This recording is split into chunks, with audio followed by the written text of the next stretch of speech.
Hi, second grade. For your shared reading lesson today, you will continue reading our big book, Why Do We Have Rules? Today we have 3 objectives. First, you will make connections to the text. Secondly, you will continue to identify cause and effect using a graphic organizer. And lastly, you will identify text structure using descriptive words throughout this story. Again, please remember our cause and effect poster in this unit. If you are having difficulty remembering that cause is why something happens, for example, because it started raining, the effect is what happens. So as a result, I need an umbrella.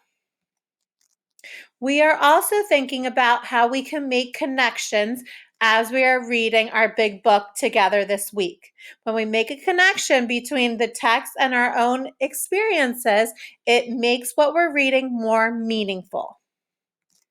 So let's go ahead and get ready to read. Yesterday, we started with chapter 1. What safety rules did we learn about yesterday? What did you learn about those safety rules? So you can go ahead and pause the video now if you would like to answer those 2 questions with a family member at home.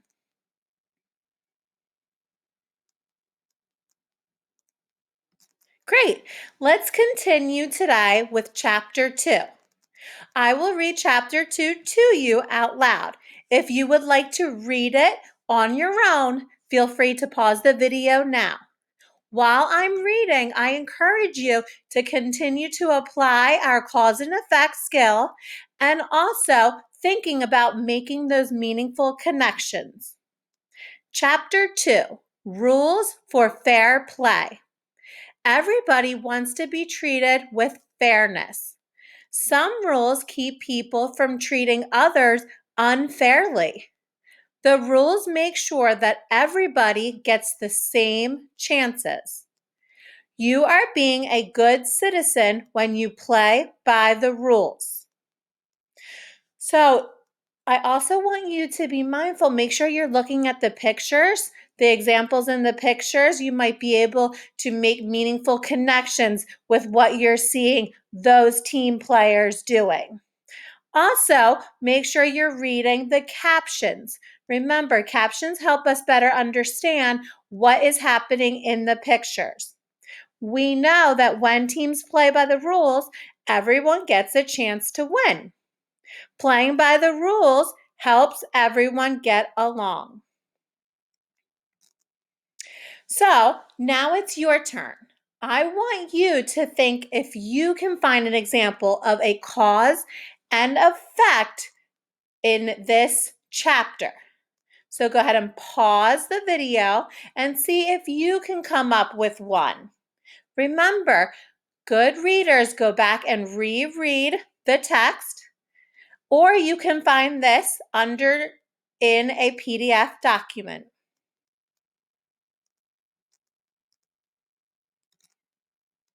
All right, so one cause and effect example that you might have found is because teams play by the rules, the effect might be that everyone gets a chance to win. So playing by the rules allows everyone to get a chance to win. Let's see if we can find another one. Because good citizens play by the rules, the effect in this chapter is that everyone gets along.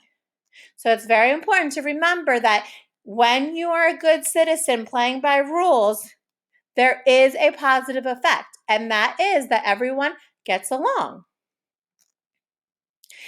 In addition to cause and effect, in this chapter, the author really wanted us to think about how good readers use a specific type of descriptive language to help us understand something deeper. So I wanted you to look at this green sidebar that was in this chapter. looking at the text structure. So the author uses the word fairness to describe how people like to be treated. People like to be treated with fairness. Descriptive text allows us to understand what makes a good citizen. So when the players in this chapter were treating the other team members with fairness, they were being good citizens. What other words does the author use to describe things? So I want you at home, I want you to take a few minutes by yourself or with a family member, and I want you to think beyond the text. What words does the author use in this passage to describe things? What descriptive words were used? I'm going to go ahead and show you the chapter again.